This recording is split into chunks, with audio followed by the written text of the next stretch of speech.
guys, welcome back to some more AFK Arena. So we're going to go ahead and push the Lightbearers.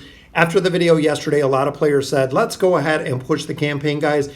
You know what? We're going to go through 50 stages here. And again, it's going to be relatively quick. The team comps here, because of our level deficiency, doesn't make a difference, really. We could probably push through here with pretty much anything. As we start getting into triple teams, which is what we need now, it does start to make a difference, and you'll see that in a little bit. Again, once we start getting out or a lot closer to the level deficiency.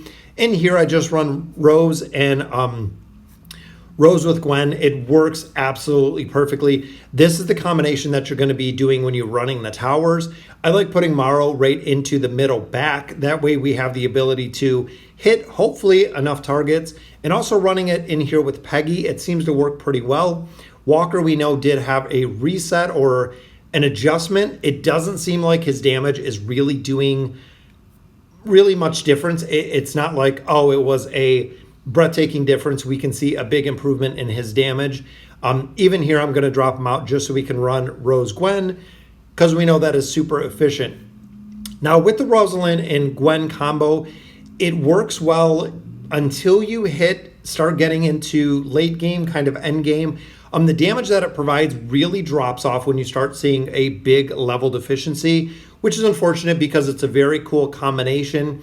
But as you are going through and kind of building out the Lightbearers, you want to focus on building Hendrik, you want to focus on building Gwen, Rose, Rowan, and now Morrow, a couple heroes in there to definitely pop into the wish list, which will serve you well in the tower.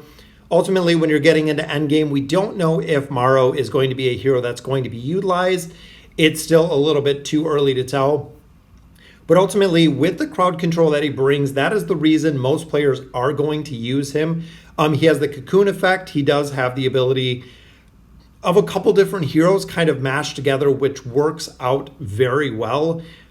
Overall, I think he's pretty impressive. A lot of players have kind of commented on his signature item, that plus 30 signature item, if we should go ahead and max it out, if we should not. It seems like it's a lot of RNG, is because if the hero was controlled, depending on the hero that is controlled, depending on the amount of damage they put out, with his ability, the plus 30 signature item, they won't prioritize the target, but they'll still kill the target. So again, I've heard a lot of Reddit. I've heard kind of both ways. When it comes to a signature item, I've also heard a lot on Discord. Same thing, kind of both ways. A lot of players just built it up to a plus 30 signature item for the additional stats. But I can see it just being really niche where it's going to fall into the team not fighting the hero that was controlled, I guess. So it's honestly up to you. I know, again, a lot of players were talking about just building it out. And then some players are waiting at 29 till either it's adjusted, which I don't think it's going to change. So at this point, I think we'll probably just go ahead and build it to the plus 30 signature item to be completely done with him. And then it is what it is. If the campaign stage is really altered by him or you not attacking the hero that did the most damage, again, it is what it is. Retry the stage. It'll work another time. But ultimately, I think it's going to be beneficial to have that plus 30 signature item. So in here, we are in the very last stage of this chapter, guys. Again, with the level deficiency, we can push probably quite a bit further. I'm utilizing Peggy in here. I like Peggy. I really think we could make her work. But ultimately, a lot of the heroes in the Lightbearer faction, similar to Peggy, can be easily replaced by other heroes, which is kind of, to my opinion, is the disappointing part.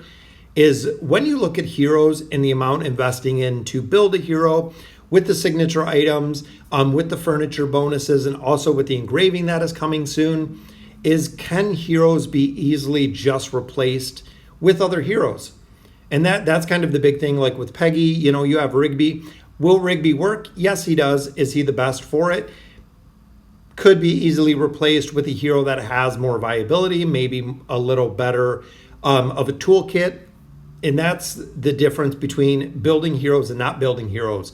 The other thing that we really focus on, especially with the Lightbearers, is one, we don't know how big the engraving is going to change some of these heroes. We could have a hero like Rose that seems to work well now in a couple different formations, especially with Mihira. But if they're adding those fourth abilities to some of their skills and their passive abilities, she could become a game changer. Honestly, it could really change up a lot of the dynamic.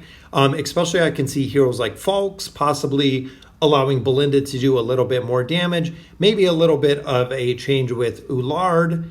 I would like to see some heroes like Lucius actually be able to do something. Not sure exactly how strong Engraving is going to make Rowan. We're still waiting, guys. I want to see, with these faction accounts, we've saved every single resource. I have not spent one single shard on anything when it comes to the faction accounts, guys. We've just banked it all so we can continue building up the faction-specific heroes. But a lot of these heroes, guys, are getting built out. If you've been watching the faction accounts for a significant amount of time, we've been running them for about a year and a half now. I think it's probably close to a year and a half. Here we had a defeat, and I'm finding a lot of hurdles fighting with Thane. Thane seems to die relatively easy when we even seen the defeat right there. These heroes being maxed out, and this is really why I wanted to push the progression in the campaign. As much as I don't really like pushing campaign progression, I find it just kind of tedious. I want to see how these heroes are performing when it comes to later game, when it comes to end game. Ultimately, how do they work?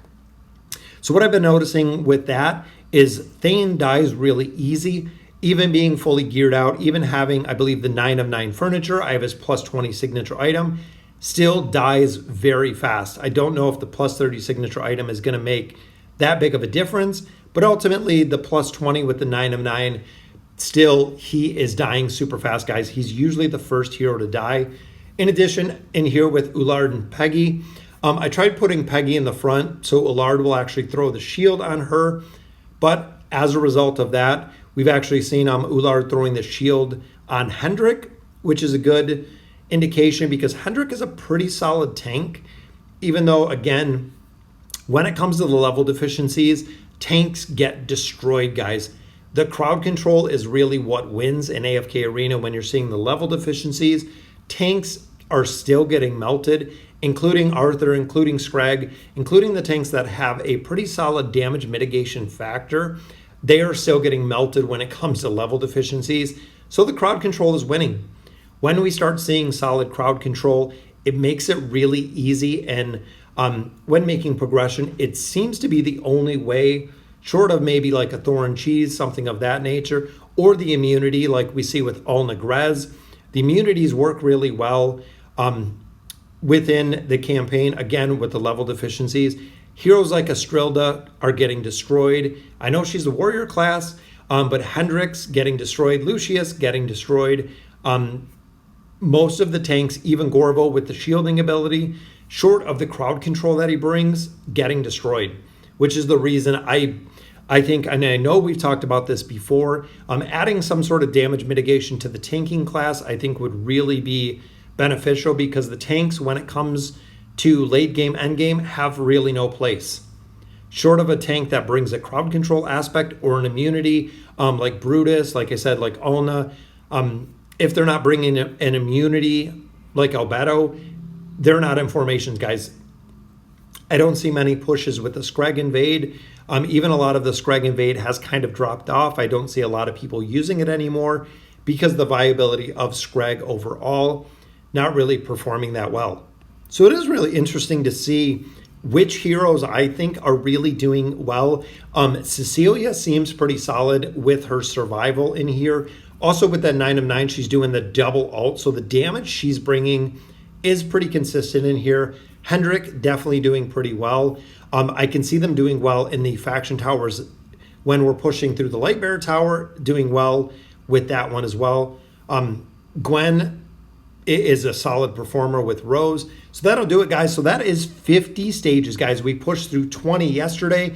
We pushed through 50 stages today, guys. So that is 70 stages in the course of, well, 24 hours. We pushed through 70 stages with the faction account. Level deficiency definitely getting there. VIP 10 finally on these accounts, which is awesome. I'm not sure if we opened up any more within the Field of Stars. just doing a little progression, which it looks like we did not. But overall, hitting VIP 10, which I believe we can go ahead and get some more stones out of here. So let's look at the merchants, and it is under, I believe it's under the diamond where you buy the diamonds. So guys, let me know in the comments what you guys think. Very cool. We'll go ahead and we'll collect up our stones here. Very cool with the progression. And as always, thank you guys for watching.